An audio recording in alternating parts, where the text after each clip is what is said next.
I want to welcome everybody to the home of the North Carolina Community College System. It is truly a historic day for the community college system and for the people of the state of North Carolina as we welcome the next president of the North Carolina Community College System. I'll go through a few brief statements, thank a couple of folks, and then get Dr. Williamson here to answer any questions and make some statements as well.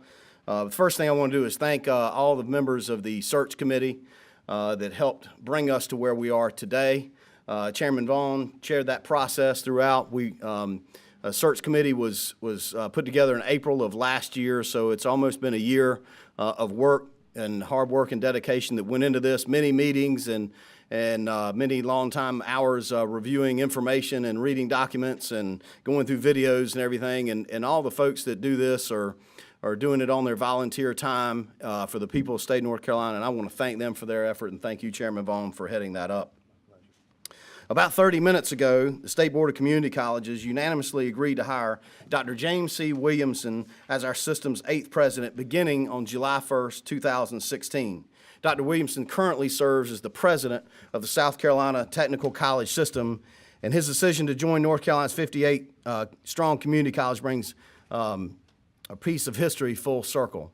Just want to say, back in 1961, when the North Carolina system was finding its roots and going through the foundation, we had the technical centers that gave light to our community college system. And our governor at the time went on vacation, and there was a governor in South Carolina named Fritz Hollings who decided to call Wade Martin, who headed the system here in North Carolina at the time, and hire him away while the governor was out of town. It gave him more money and took our guy from us. That's why the systems look so similar as they are today. So after 55 years, a little payback is in order with him. Dr. Williamson has deep experience in education, business, and more, which you'll all see in the biographical information we provided, with just many reasons why the Presidential Search Committee and our state board felt that he was the ideal candidate for the job. A big part of what Dr. Williamson stems from his experience in the private sector. He worked for the community college system, and I'll let him update everything, give you the full timeline on that, but he worked in the community college system for about 25 years in the state of South Carolina and left to go head the human resource department of Agape System, was a very large healthcare provider in the state of South Carolina, and a couple of years ago he was recruited out of the private sector and back into the public sector to serve as the head of the South Carolina Community College System, and he's done a tremendous job, and that's what drew our attention to him and wanted to lure him away from South Carolina to come here. He has some members of his family here, and glad that they were able to, and he's got some other supporters as well. But the North Carolina Community College System is 58 community colleges, 800,000 students, 35,000 faculty and staff, 600 plus trustees, and nearly 200 system office employees that will make up our system. And so the presidency is not for the faint of heart. But I know our Presidential Search Committee and our state board know that we found the right person for our system. It was a great pleasure that I introduced North Carolina to Dr. Jimmie Williamson, our next president of the North Carolina Community College System. Thank you, sir. Thank you. Thank you. Thank you, sir. Thank you all so much. What a pleasure to be here. It's truly sort of surreal, and I love when Scott tells a story of Wade Martin. Because when I was first introduced as the president of the South Carolina Technical College System, Fritz Hollings was not able to be there, but he did send a video, and he loves to tell the story of how he talked about when the governor called him and said, "What do you mean? I go out of the country and then you come and you steal Wade Martin?" He said, "Yeah, you go out of the country another time, expletive, and I'll bring Mrs. Johnson down here." So it really is, I guess, full circle. So, but anyway, thank you all so much for the honor to be selected as your 8th president.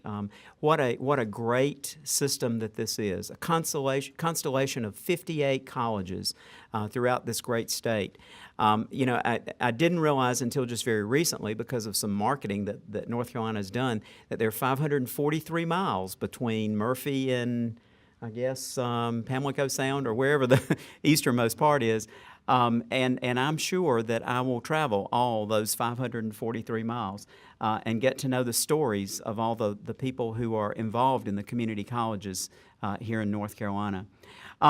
Just a little bit about who I am. I believe truly that we come to a place wherever we are, and we are the product of all of our previous experiences, and that's true for me. I did work in higher education right out of college. Hadn't really planned on that. I ended up knowing that I enjoyed helping people and working with people, and ended up working at my undergraduate institution. I later got a master's from that institution, and then decided that career path really was for me. Throughout the years, I went back, got my PhD from the University of South Carolina with a cognate in gerontology. And people said, why in the world would you pick a higher ed PhD with a cognate in gerontology? My thought was that I wanted to be a college president, and I knew that a lot of what a college president does is resource development and fundraising.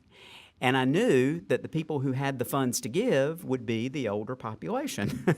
And I also knew that as a nation, because of the baby boom, that we were experiencing unprecedented growth in that sector of the population.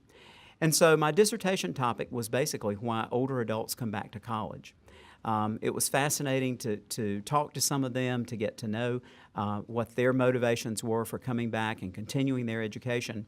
And I never, ever really expected to use that part of my education. You know, I tell people I have a hodgepodge of education. I have an undergraduate degree in art, a master's in guidance and counseling, a little bit of an MBA along the way, the PhD in higher ed with a cognate in social work. So if that's not a hodgepodge academically, I don't know what is. And never really believing that I would use the gerontology degree, I was happily pursuing my career as a college president, and really thought that I was on a trajectory to retire, having been a college president after 40-some years. That was sort of the script that I had written for myself. Well, my best friend from college, in 1999, bought a little assisted living facility with 44 beds, and then it started growing, and it grew, and it grew, and it grew. And so during the course of that, he said, you know, I really need some help here. We don't have a vision, mission. We don't have a strategic plan. I don't know where we're going. One day I woke up and I had 600 employees. And so the business model was really designed to be integrated, so that when a resident would move into one of those facilities, that they would have access to all the various business lines that they might need, physical therapy, physician services, pharmacy, all those kinds of things. And so using that business model, he began to grow this company. Well, when I came on board in 2008, we were at 13 facilities and 2,800 employees. And so we then began to realize that we needed to do something to cultivate and to really invest professionally in these employees. That's why he hired me, because he wanted the training and the professional development to be as top of the line as it could be. And he wanted his company to be known as the place where professional development for the professionals occurred, in healthcare professionals. I was able to convince him that we needed to start the first healthcare-related apprenticeship program in South Carolina. I had seen apprenticeship work in manufacturing with a couple of the companies that I had worked with as a college president, and I knew that if we could take those concepts and bring those to healthcare, that it would have a positive impact. Well, I'm proud to say that last year that company, because of the generous South Carolina tax incentives, took $277,000 in state tax credits because of the registered apprenticeship programs that are running today. That means there are 277 people in that company today who are enrolled in an apprenticeship program. My wife both of my sons included. I joke and say that I'm the only one in the family who doesn't have a registered apprenticeship behind my name. So my wife is in her second one. So all that comes full circle. South Carolina had a vacancy. They asked me to consider coming back. I said I hadn't really thought about it.